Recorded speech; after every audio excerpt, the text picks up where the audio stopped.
just got done saying that I should do some videos when I have some time. Right now I do have some time. I'm watching this pay-per-view and it's frustrating me. I am rooting for Tony. I did bet on Tony. He has the lead right now. But every time I sit down and watch the game, Chip wins that game. Invariably. And if I don't watch the game, then Tony wins it. I am recording it, so I'll be able to watch it later, and that's fine. So I wanted to talk about, that was a good stroke. I want to talk about what a lousy stroke that was. So many people on the internet in the past, there's a million threads about this. Is why can't Poole get ahead? What's wrong with Poole? Why doesn't Poole get any respect? Why doesn't Poole draw in new players and all this kind of stuff? Why can't Poole be, like golf, where you come in last place and still get $1 million? Why can't Poole get sponsored? Blah, blah. These kind of threads are very, very, very, very, very, very, very common.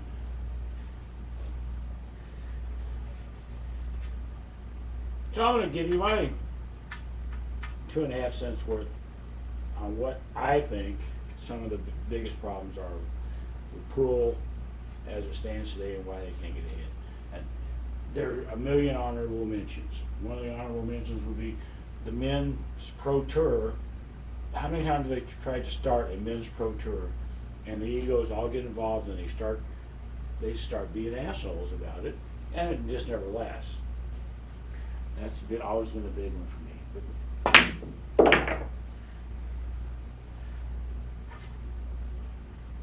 I've mentioned before I have a bunch of books and stuff.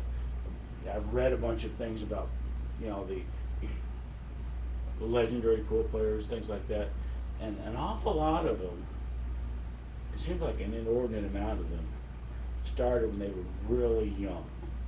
And that's like always a thing that they talk about. And you watch some of the players today that are out there and they're top players right now, and like they started when they were really young. Earl Strickland started when he was 12. Shannon Dog was probably 10. Corey Deuel was national champion when he was 14 or something like that. Willie Mosconi used to have to drag around a Coke box and stand on it, and he'd be given a disc. Keith McCready started young, and he still got the sidearm movement. If you listen to Minnesota Fats talk, he plopped out and then ran 50 balls before they even cut the cord. And I think that's one of the things that's always bothered me personally, is where are the stories about somebody like me?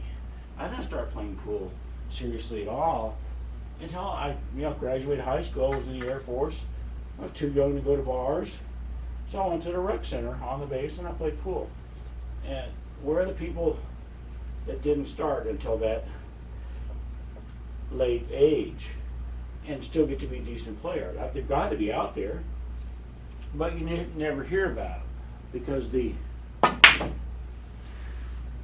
ball might go in. Well, I definitely didn't know I knew that shot. You just never hear. You always hear, oh, they started so young and they've been, practicing their whole life and all this. And here I was, 18, and that's all I'm hearing about is people that, at my age, they were already world champion. They'd already been playing for 10 years. And I couldn't ever really, it was tough for me to ever have any really good expectations about myself when I was essentially constantly being told, oh, yeah, I was too old. They didn't specifically say, Dave, you're too old. But what they said was all the good players started really, really young. And there I didn't start really, really young. So therefore, too old. Too late for me.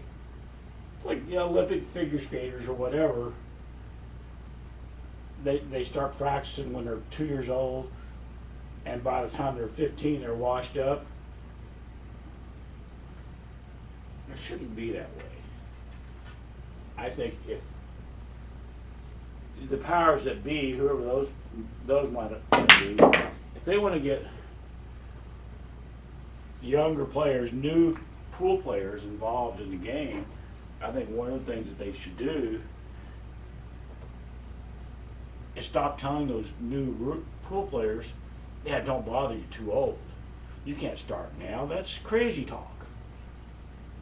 You think you're going to start when you're 18 or when you're 20 and be any good? Hell, there are people that started when they were 2 years old and now they're 20. And you got to compete with those guys? No way. Give it up. Go to the bowling alley. Play golf. That's one of the things that it just always bugged me a little bit. Like I said, I know the stories are out there. I know the players are out there about the people that started like late teens or even later than that and became really good players, but you never hear about it because somebody at some point decided, well, that's not interesting. We don't care about somebody that never played pool until they turned 21 and then they got in a bar league. We don't care about hearing that. We don't want to hear that story. I want to hear stories like that because that's the majority of the people. The majority of the people that would play pool, be a new player, by definition, is they're a new player. So that subject always gets me riled up just because there's such a definite bias to always talk about how people started so young and all that stuff. So that's one of the things. The other thing is, and this reputation has haunted pool probably since pool existed. And it's the whole gambling thing. I personally don't think it should be about the gambling. I think it should be about people that cheat. So right now I'm watching pay-per-view. It's essentially a two-man tournament between Tony and Chip. But I guarantee there are some people out there, blue-haired old ladies mainly probably, who are clutching their pearls over the fact that there are people gambling. Oh my God, it's gambling. Yeah, it is gambling. But guess what? People gamble. The problem that I've always had is the cheating. Everything from, sandbagging in league to, I guess they used to like put pills in people's drinks and shit to mess them up so they could beat them at gambling. I don't believe they do that kind of thing very often anymore. Back when I was more heavily involved in that gambling lifestyle, I never saw any of the drugging of the other person's drinks. I did see a lot of like physical intimidation. I was even a victim of that one time, where my girlfriend was. But one of the reasons that pool has a problem getting ahead, getting recognized, getting respect, whatever it is, I don't believe, for the majority of people, I don't believe it's about, oh, they're gambling, oh my God. I don't think it's about that. It's this reputation of nefarious things. Cheating, sandbagging, drugs. If you win, you gotta escape out the bathroom door, or somebody's gonna beat the shit out of you or kill you, whatever. Things like that, those kind of reputations. And I don't know how valid those reputations are anymore, but they're still there. And I believe that is one of the main reasons that ball's going to go that way. I hate it when balls go that way. That's one of the big things about it for me, is getting past that. How do you get past that? I think that pool is getting past the whole, gambling is a sin type of a thing. There are always going to be people that are going to, decide that. They've already decided you're never going to change your mind. Gambling is a sin. It doesn't, and in their case, it doesn't matter if it's pool or tiddlywinks or golf or whatever. You just don't do it. It's a sin. I think pool has gotten past that quite a bit, partly because of things like this paper reading. But there's always that. Well, there's that other reputation that pool has to figure out how to get past, and that's the cheating, the intimidation, the bullying, the violence in some cases. And I'm not sure how they do that. I'm honestly not. I don't even really know, because I'm not involved in that lifestyle as much anymore. I don't even really know how widespread it is. But I do know that the reputation is still there. Yeah. I think girlfriends expressed shock to me that I would go into a strange pool hall and play for money and not have a gun. Just in case. If I felt like I needed a gun in a place, I wouldn't go into that place. Whether it was to play pool or just drink a beer, I wouldn't do it. That's just me. But that's the reputation that pool has. And they got to figure out how to get past that reputation, or there's never going to be such a hard time with that kind of shot. If you notice that, as I mentioned in the last video, I'm not shooting like my regular way, trying to get used to this cue.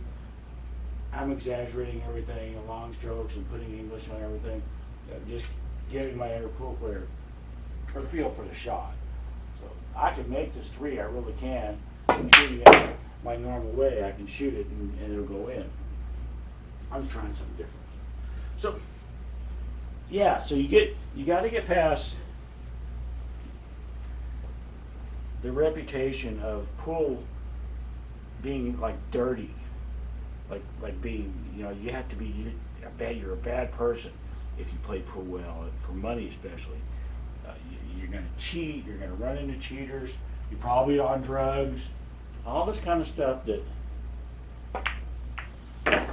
are going to, in my opinion, keep pool from ever being given any type of real legitimacy to the non-pool playing world. I think that. I could be wrong. I kind of hope I am. I hope that reputation is long gone. But in my experience, it's not quite long gone. The other, I guess, an honorable mention, and this comes up in every sport. This is not just a pool thing. I see it more in pool because that's what I watch. Are the damn whiny crybabies. The whiny crybabies who essentially consider anything that might possibly be luck, either good luck for their opponent or bad luck for them. They want to see it outlawed. Make a ball and a brick in one pocket, for example. This whole template racking bullshit that I did a video about. All this stuff, and it just makes, to somebody that doesn't play pool, it makes us all look like a bunch of whiny crybabies. My girlfriend was like, why won't they just play?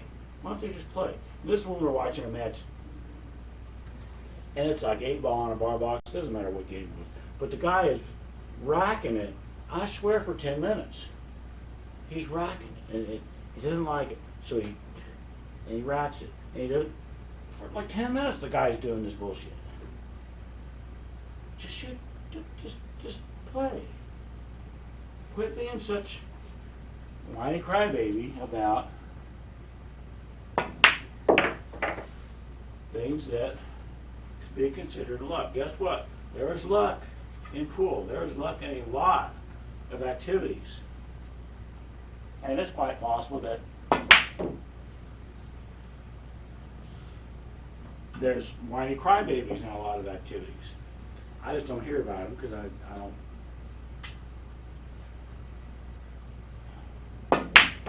don't watch those activities, I guess.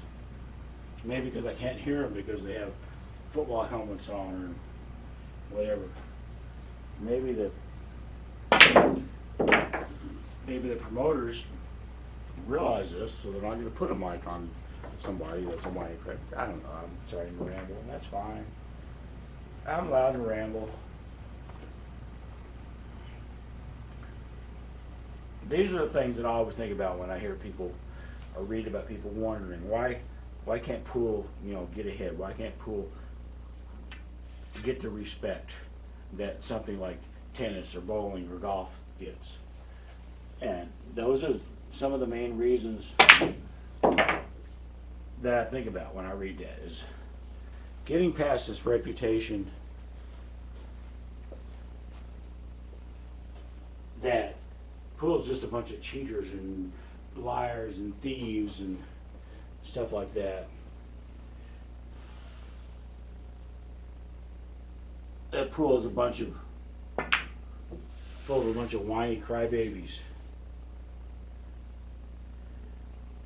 And then also that, if you're not world champion by the time you graduate high school, don't even bother trying. It's too late for you. I think the thing about age would be the easiest one to fix. The problem with that kind of is that's only going to reach the people that are already a little bit interested in pool. You're not going to see a 60 minutes profile on somebody that plays pool. But get them in a little bit. Get them on AZ Boogers or get them on YouTube. Have them watch a profile of some player that never picked up a stick until he turned 21. And now he's really good. That's the kind of thing that I personally would love to see. And that's the kind of thing that anybody watching that around that age is going to go, hey, you know what? I'm 21. I could start now too. And maybe I could be really good. Instead of well, too late for you, dude. You should have started when you were in the womb still. Sorry for your luck. I think that would be the easiest one to fix. And all they have to do is just put those stories out there. To me, those stories are just as interesting as the ones about Willie Mosconi dragging a Coke box around and standing on it to shoot. And maybe even a little bit more inspiring to the type of people that we want to get into the game. The 18 to 22, 23, whatever, I don't know ages. To those guys. So they're not constantly being told about all these world champions, oh yeah, but they started at a really, really young age. Let them see some stories about people that are their age that are really good or improving rapidly, whatever. Just do that. I think that'd be an easy one to fix. I don't know how to fix the one about the reputation with the violence and the cheating and the lying and the thievery and all. Maybe that's just something that just kind of has to go away with time as it becomes less and less common. I'm pretty sure that the whole jarring of people's drinks is not as common as it used to be. Certainly hope not. That sounds like a really dick move to me. The same kind of thing with people, what do they used to call it, selling lemonade or whatever, where they would go in and they would suck, they would hustle, and they would shoot really bad until the money got up, and then all of a sudden their true self comes out. I think that's gone away quite a bit because of the internet and all that. It's awful hard to stay secret anymore these days if you're any good, especially. Hell, even somebody like me, if I walk into a pool hall and I want to play some stranger for money, he's probably got buddies on their phone going, who the fuck's this guy, and all that, and they'll find out pretty quickly. I remember talking with a guy from work, that was a couple months ago, and my profile picture at work is it's like this. It's just a picture of me getting ready to shoot. And he saw my profile picture. He's like, well, I didn't know you was a pool hustler. And no, I'm not a pool hustler. Pool hustler is kind of a little bit like, I almost like an insult as far as I'm concerned. Just the way that I use that word, and I've heard that word used, that's, I'm hustling somebody. I don't hustle anybody. I'll just go in and I'll say, hey, I'm pretty sure I can beat you. Let's find out. Not, oh, my arm hurts, you got to give me a spot, and all this bullshit. No. So I told him, I said, I'm a pool player, but I'm not a hustler. Anyway, so that's that. I think that is probably going to go away with time. The movies and the media and stuff could go a hell of a lot. They could help that a lot. Instead of every dive bar having some pool table scene with the world's worst looking degenerates playing, and one of them's probably going to get hit over the head with a pool cue at some point. And it just, I guess maybe for some people there's some appeal to that kind of a lifestyle. I don't know what that appeal is. Never understood it. And then the whiny crybabies, I don't know. They're becoming more and more and more and more prevalent. So I don't know what to do about those guys. You know, there are reasons that I don't own a pool hall, and they're not all just about money. If I owned a pool hall, I would 86 everybody within the first few days, I would imagine. Because they're just people that just rub me the wrong way, and whiny crybabies do that. If I ran a pro tour, or even just ran a tournament, same deal. No, you're a whiny crybaby. Get out of here. You don't get to play. So, yeah, there are reasons that it's a good thing that I'm not involved in that side of the business. I am 100% rambling, and I'm going to go watch some more of this pay-per-view. Bye. What happened? Did it do it? No, it didn't do it. Let's try it this way.